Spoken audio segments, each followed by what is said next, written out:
Let's get into drum patterns.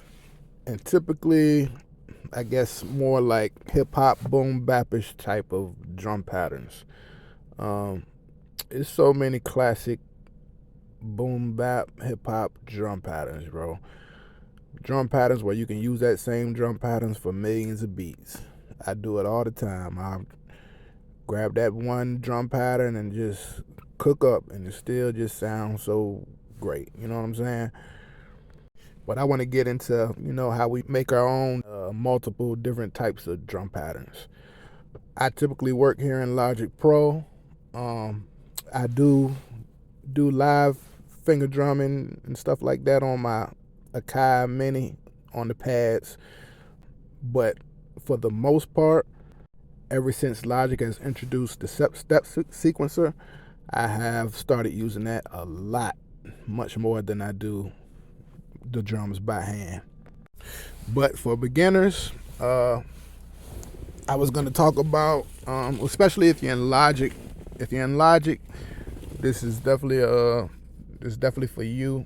I'm not too sure about how, if you guys have any like sequencers in the other DAWs, but here with the step sequencer, I'm gonna go into the step sequencer and show how I come up with my drum patterns in the step sequencer.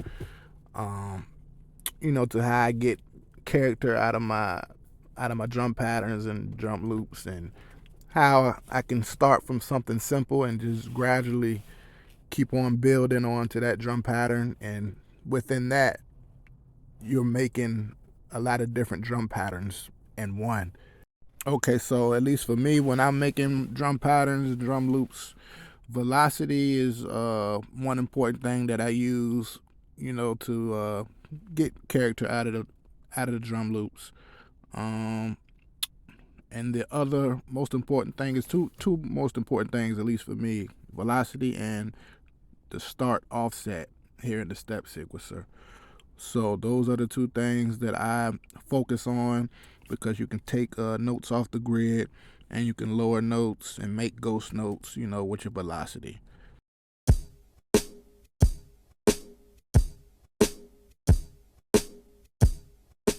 This pattern here is a classic drum pattern that I think any beginner should start out with when they're starting to make beats. It's a simple 1-2, 1-2, 1-2, 1-2, 1-2, boom, cap, boom, cap. Very simple pattern.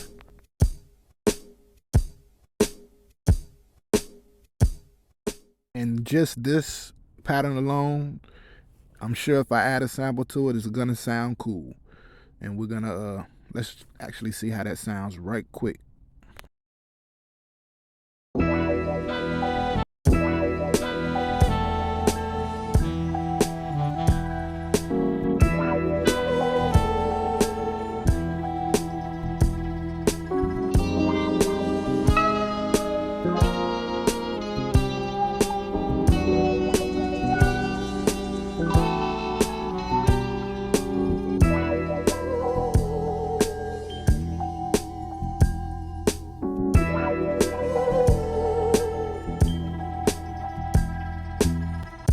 Now, see, if you ask me, that 1-2 kick snare, it goes very well with that sample. That's not I didn't put that sample in and then add the drums. The drums is already made, and just that quick 1-2 goes very well with that. Now really all you got to do is just continuously to add to that. Now you can start adding extra. If you want extra kick, add an extra kick. If you want extra hi-hats, open hats or whatever, and that's when you start making your drum patterns more enhanced, or to your liking. And that's what we're gonna do. We're gonna add to the drum patterns, and from that we'll be actually making multiple drum patterns in one. Let's check it out.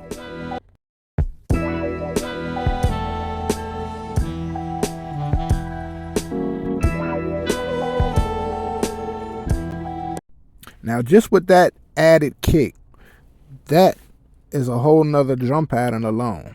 Yes, it's simple and it's one added thing, but that is an extra drum pattern right there. We're enhancing the one drum pattern that we're on, yes, to make a full beat, but this is considered to be, or can be considered to be, a whole nother drum pattern. And for my taste, with that added kick, we're gonna make this more like a ghost note, bring down the velocity, and I'm gonna play with the start offset. That's just taking it off the grid and making it slightly late or early if you wanted to. But let's continue to add on to this drum pattern. Let's go.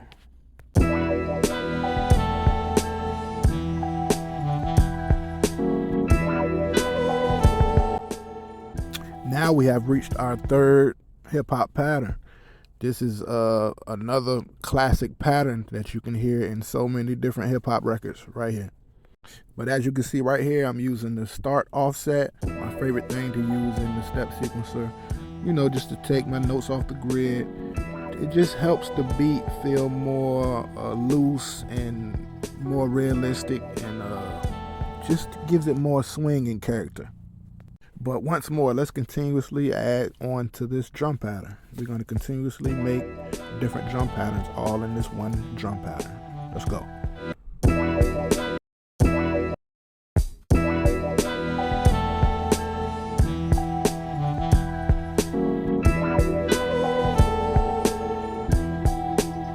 And this is pretty much all I do. I always start out with something simple and then just gradually add things to the drum loop to make it, make it more interesting. But in doing that, you could be using that as additional and different drum patterns. And let me show y'all why I love the step sequencer so much when I'm creating drum patterns. I do like doing, like I said before, I do like doing that hand drumming way. I give you a nice, cool, live feel and natural feel. But in the step sequencer, you can do a lot of different patterns very quickly. In the matter of 1 or 2 minutes, got you a couple of different patterns and unique patterns.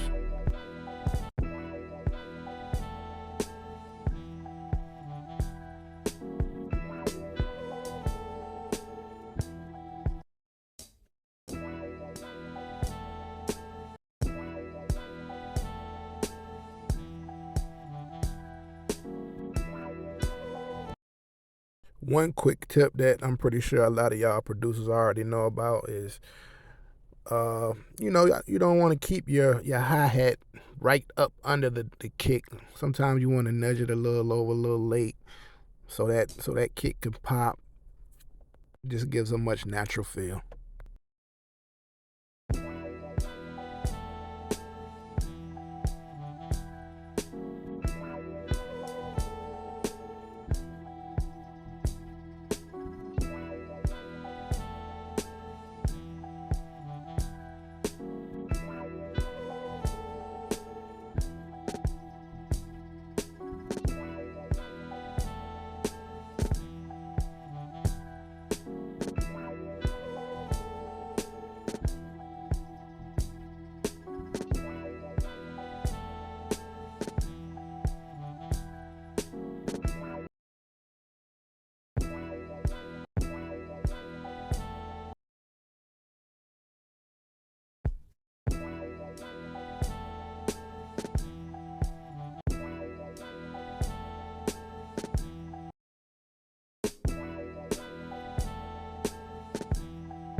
Okay, so all in all, man, when doing these drum patterns, if you're doing it in the form of how I do it, and which is starting from the very simplistic way with just a 1-2 boom cap, it's all addition and subtraction. You know what I'm saying? Because as you're seeing here, all I did was add, and while you continuously add, you are actually making a whole new drum pattern pretty much each time. Whether you're adding or taking away, you're making it different. By you making it different, it's a whole new pattern. But for me, this is how I do it in Logic Pro and the step sequencer. If you're more into finger drumming on the pads, that's wonderful. That's great. I just feel like I can be more creative in the step sequencer and much quicker and come up with new things aside from hand drumming. I mean, y'all let me know what y'all think in the comments. I'm not the greatest teacher, not the greatest with tutorials, but somebody in the comments had asked about drum patterns, and this is what I got for you, you know what I'm saying? All right, y'all have a good one. It's Beat Addict gone.